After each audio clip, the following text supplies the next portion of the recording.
আপনাদের ছেলে, আপনাদের এলাকার ছেলে মুসা বক্তব্য দিয়ে কি বলছিল যে একজন তৃণমূল ঘনিষ্ঠ তার রক্তের প্রয়োজন হয়েছে, রক্তের অ্যারেঞ্জমেন্ট করেছে।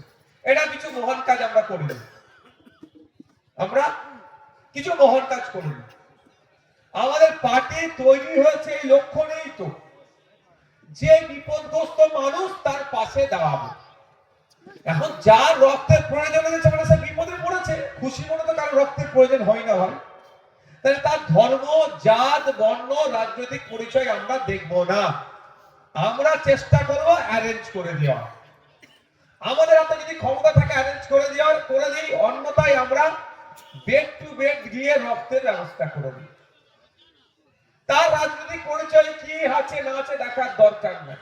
গতকালকে ভাঙড় বিধানসভায় বেওতা 2 নম্বর অঞ্চল কমিটির উদ্যোগে একটা রক্তদান শিবির হয়েছে, 630 জন রক্ত দিয়েছে। ওখানে আমি জানতাম না মানে এত ইউনিট রক্ত একজনকে দিতে হয়েছে। আমাকে ফোন আসলে আমি রেফার করে দিই আমাদের দায়িত্বশীলদের কাছে। একটা ব্যক্তির 18 ইউনিট, 18 ব্যাগ যদি বলি ভুল হবে না, 18 ইউনিট রক্তের প্রয়োজন হয়েছিল। আমরা তাকে, সেই ব্যক্তিটাকে 18 ইউনিট রক্তের ব্যবস্থা করে দিয়েছি। একবারের জন্য তার রাজনৈতিক পরিচয় কি, ধর্মীয় পরিচয় কি, বর্ণগত পরিচয় কি, একবারের জন্য দেখেনি। সামাজিক পরিচয়টা ওর আমার কাছে, সেও মানুষ আমিও মানুষ, এটা সামাজিক পরিচয় আমাদের, এটাতেই আমরা তাকে ব্যবস্থা করে দিচ্ছি। যারা এখনো ভাবছেন রক্ত দিলে কি হবে না হবে, দেবো কি দেবো না, আমি তাদের উদ্দেশ্যে বার্তা দিচ্ছি। পৃথিবীর 10টা ভয়ঙ্কর রোগের নাম জানেন আপনারা? যাক, 10টা ভয়ঙ্কর রোগের আমি জানতে হবে না। 10টা ভয়ঙ্কর রোগের মধ্যে 2টো ভয়ঙ্কর রোগ হচ্ছে কি জানেন? একটা হচ্ছে ক্যান্সার আর একটা স্ট্রোক। মেডিকেল সায়েন্স বলছে ক্যান্সার আর স্ট্রোক থেকে বাঁচার জন্য বেশ কিছু গাইডলাইন দিয়েছে। এইরকম ভাবে জীবনযাপন করলে আপনি মরণ ব্যাধিগুলো থেকে বাঁচতে পারেন। সেই গাইডলাইনের মধ্যে কি উল্লেখ আছে জানেন? নিয়মিত যদি রক্তদান করা হয় তাহলে ক্যান্সার আর স্ট্রোক থেকে বাঁচার সম্ভাবনা আছে, সৌহার্দ্যের পরিবেশ তৈরি হয়, এটা আমরা জানি। মুমূর্ষ রোগী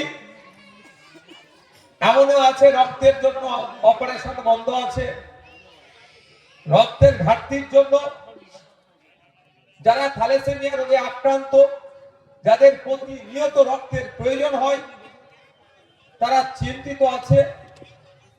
সেই ধরনের মানুষ পশ্চিম বাংলায় পার ডে, ওকে বসিয়ে নেব, ওখানে বসিয়ে নেব, ওখানে বসিয়ে নেব, রক্তের প্রয়োজন আছে।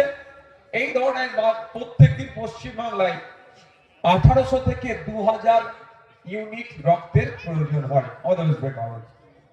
কিন্তু আমাদের ওয়েস্ট বেঙ্গলে খোঁজ নিয়ে দেখবেন এই যে রক্তের ক্রাইসিস, সেটা সরকার পূরণ করতে পারে না। আমাদের এটা কাজ নয়, এটা সরকারের কাজ।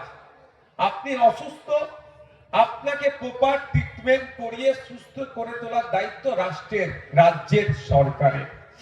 তাহলে আপনার অসুস্থ হয়েছে, আপনার রক্তের প্রয়োজন হয়েছে, সেই রক্তের অ্যারেঞ্জমেন্ট করার দরকারও ছিল কার, দায়িত্ব কার? সরকারের। সরকার সেখানে পারে না, দায়িত্বই নেয় না সরকার। পার ডে আমাদের পশ্চিমবঙ্গে 1800 থেকে, ভাই আপনি বাইরে গিয়ে ভিডিও করুন,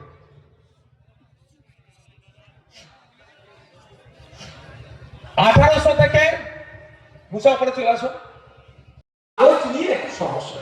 আচ্ছা, এখানে যারা আছে 2002 সালে ইসরায়েলের কাগজটা যে খুঁজলে পাওয়া যাবে, কেউ স্বপ্ন ধরেছিলেন? কিন্তু দরকার হয়েছে বলে খুঁজেছে, পেয়ে গেছে। সবাই তো 2002 সালের ভোটার লিস্ট পেয়েছে। হয় আমি নয়, আমার বাপ ছিল, বাপ নাই দাদু ছিল, দাদু নাই দাদি ছিল, মানে মা ছিল, পেয়েছেন তো খুঁজে, সেটা জমা করেছে। এবার কি হয়েছে? অনেকে নোটিশ করে ডাকছে বা অনেকে বিওলে এসে ডাকছে, এইটাই তো চলছে। এখনো আপনি ভয় পাবেন না, আমি শুরু থেকে বলছি ভয় পাবেন না, আজকেও বলছি ভয় পাবেন না, কারণ আর্টিকেল 326 কে আমি সামনে রেখে বলছি ভয় পাবেন না।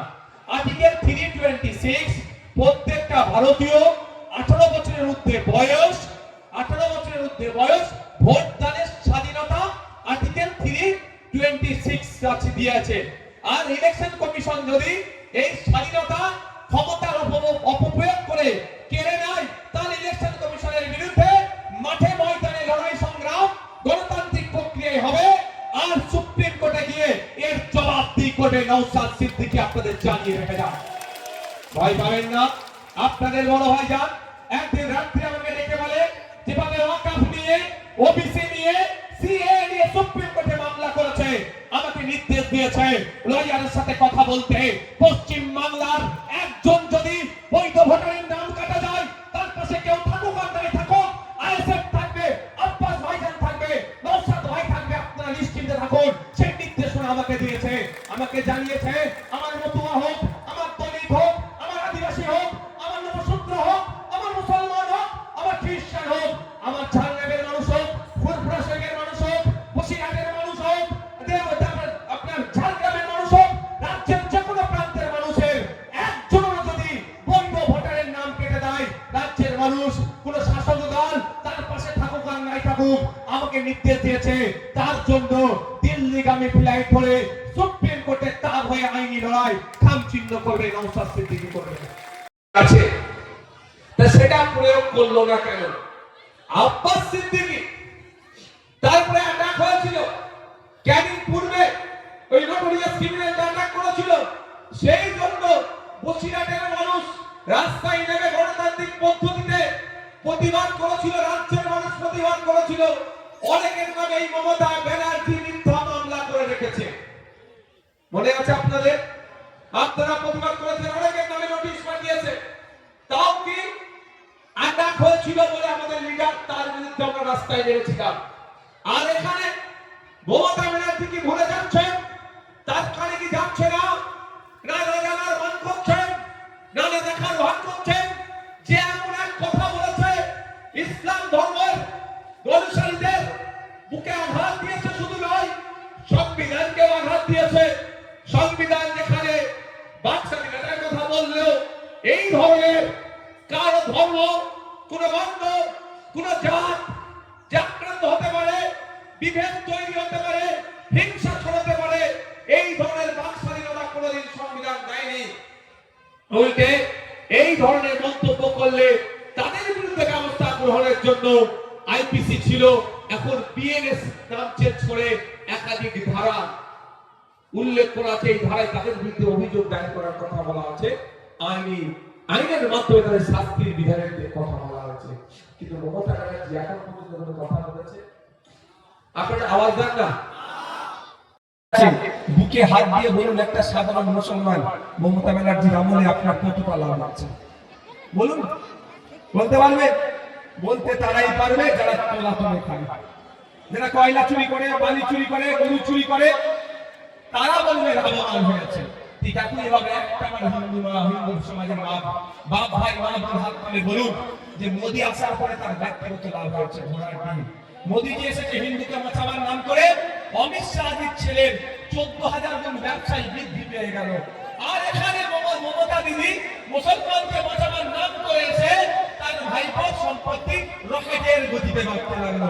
আর আমার পাড়ার করিম চাচার ছেলে আর আমার পাড়ার সরকার টাকার ছেলে একটু খোঁজ নিয়ে দেখুন, উচ্চ শিক্ষায় শিক্ষিত হয়ে মাথায় হাত দিয়ে বসে আছে। কিন্তু ওইদিকে অমিত শাহজির ছেলে আর মমতা ব্যানার্জির ভাইপো দুজনের বিজনেস রকেটের গতিতে বাড়ছে। একজন মুসলমানকে বাঁচাচ্ছে, একজন হিন্দুকে বাঁচাবার নাটক করছে। এরা হিন্দু মুসলমানকে বাঁচাবার নাটক করছে, আপনাকে আমাকে বাঁচাবার নাম করে ওরা ওদের গদিকে বাঁচাতে চাইছে।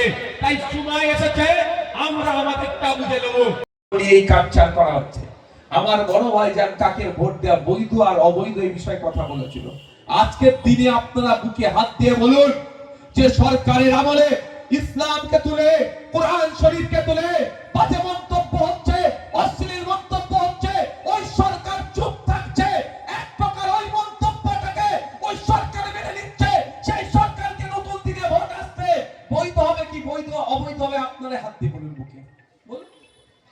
বৈধ হবে তো না অবৈধ হবে? আমি এটা ইসলামিক মঞ্চ নয়, বৈধ অবৈধ আমি ফতোয়া দেব না। আপনারা নিজেরা ভাবুন। ইসলামিক মঞ্চ হলে, আমি ইসলামের কোন বক্তা হলে আমি এটা বলে দিতাম রাজনৈতিক বক্তা, আমি ফতোয়া প্রাইজ দিতে পারবো না, না আপনার হাতে ছেড়ে দিলাম। এটাই তো আমার বড় ভাইজান বলেছে নাকি, কেন ভোট দেওয়া অবৈধ, সেই প্রসঙ্গটা না দিয়ে শুধু ভোট দেওয়া অবৈধ বলেছে। তাদের হয়ে আবার অনেকে চাটুকারিতা করছে, যেন আব্বাস সিদ্দিকী ভুল বলেছে। আজ পর্যন্ত আমি একটা কথা জোর গলায় বলে যাচ্ছি, আব্বাস সিদ্দিকী একটা কথা ভুল বলেছেন কেউ প্রমাণ করতে পারেনি আর পারবেও না। আর যাদের জ্ঞানের অভাব, জ্ঞানের কম আছে, তারা এটাকে নিয়ে হই হই করেছে তাদের পাবলিসিটি নেওয়ার জন্য, আব্বাস সিদ্দিকীকে অপমান করার জন্য। কিন্তু দিনের শেষে আব্বাস সিদ্দিকী বাজিরের বক্তব্য এস্টাবলিশ হয়েছে, তিনি সঠিকই বলেছেন। তাকে উনি তো ওপেন চ্যালেঞ্জ করছে, আসো আমি যদি ভুল বলে থাকি আমার সাথে বসো। শিখ ধর্ম নিয়ে, ইসলাম ধর্ম নিয়ে, হিন্দু ধর্ম নিয়ে, যে কোনো ধর্ম নিয়ে যদি ধর্মগুরু থেকে শুরু করে দেব দেবীদের সম্পর্কে কোন কুৎসিত মন্তব্য করে, আমার পুরো মাইন্ডে আমি সেট আপ করে নিয়েছি, তার বিরুদ্ধে কেউ দাঁড়াক আর নাই দাঁড়াক, নওশাদ সিদ্দিকী তার বিরুদ্ধে এটাকে প্রতিরোধ করার জন্য গণতান্ত্রিক প্রক্রিয়ায় প্রথম দাঁড়াবে। এটাকে চলতে দেওয়া যায় না, এটাকে বন্ধ করতে হবে। সংবিধান এই ধরনের কুৎসিত ভাষায় আক্রমণ করার কোন রাইট দেয়নি, বরঞ্চ সংবিধান আপনাকে আমাকে রাইট দিয়েছে। আর্টিকেল 25 গুগলে গিয়ে সার্চ করে দেখতে পারেন, যার গাড়িতে সংবিধানের কপি রাখা আছে। আর এখন তো সবার মোবাইল আছে, হাতে মোবাইল আছে না, আমার তো পকেটে মোবাইল আছে, চাইলে খুলে দেখতে পারেন যে ওখানে আর্টিকেল 25 সেখানে দেখতে পাবেন আপনি কোন ধর্মটাকে চুজ করবেন, তার স্বাধীনতা আপনার আছে।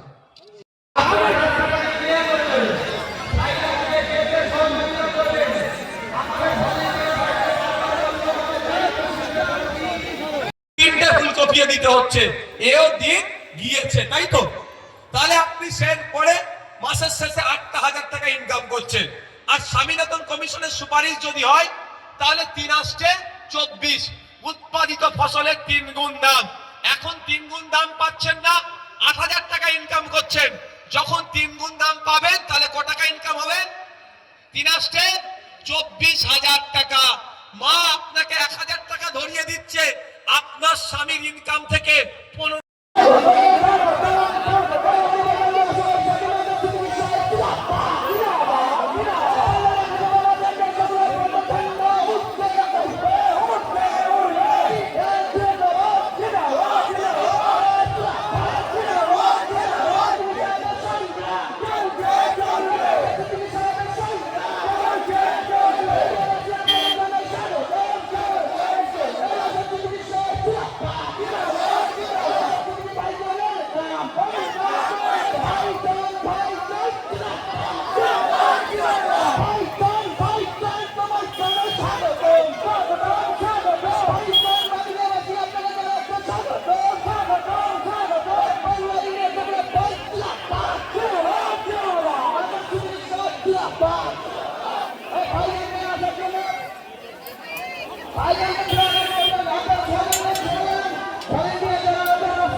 হয়ে যায়নি, জুতো তৈরির ফ্যাক্টরি হয়নি, বা ওটাকে কবরস্থানকে খেলার মাঠে বানিয়ে দেয়নি। এটা শুধুমাত্র নওশাদ সিদ্দিকীদের মতো দুটো কয়েক মানুষের করা মামলার জন্য। এখনো তোমার বাপের কবরটা ঠিক আছে। কাদেরকে বলবেন এটা? তৃণমূলের নেতাদেরকে বলবেন। আমি দায়িত্ব নিয়ে বলছি, আমাদের মতো কোটি কয়েক মানুষ মামলা করেছিল বলে এখনো পর্যন্ত আপনার পূর্বপুরুষ যে কবরে শুয়ে আছে সেই কবরটাকে দেখতে পাচ্ছেন। অন্যথায় এতদিন সেটাকে বুলডোজার লাগিয়ে, জেসিপি লাগিয়ে, প্লেন করে হয়তো মদের ফ্যাক্টরি বানিয়ে দিত। তাই আপনার বাপের কবরটা বাঁচানোর জন্য, আপনার দাদুর কবরটা বাঁচানোর জন্য, আপনার এলাকার মসজিদটা, আপনার এলাকার ওয়াকফ সম্পত্তি বাঁচানোর জন্য কোন মমতা ব্যানার্জি, কোন অভিষেক ব্যানার্জি কিন্তু সুপ্রিম কোর্টে মামলা করেনি। এই নওশাদ সিদ্দিকী, আব্বাস সিদ্দিকী সুপ্রিম কোর্টে মামলা করেছে, তাপস ব্যানার্জিরা সুপ্রিম কোর্টে মামলা করেছে। এটা আমাদের ভাগ্য তো নাকি? এমনি চলে আমার চলে যায় সিকিউরিটি কলম্ব করে রাখতে আমি রেখেছি ডাক্তার স্যার ঠিকঠাক বলছি তো নাকি? এগো এগো এগো দিয়েছেন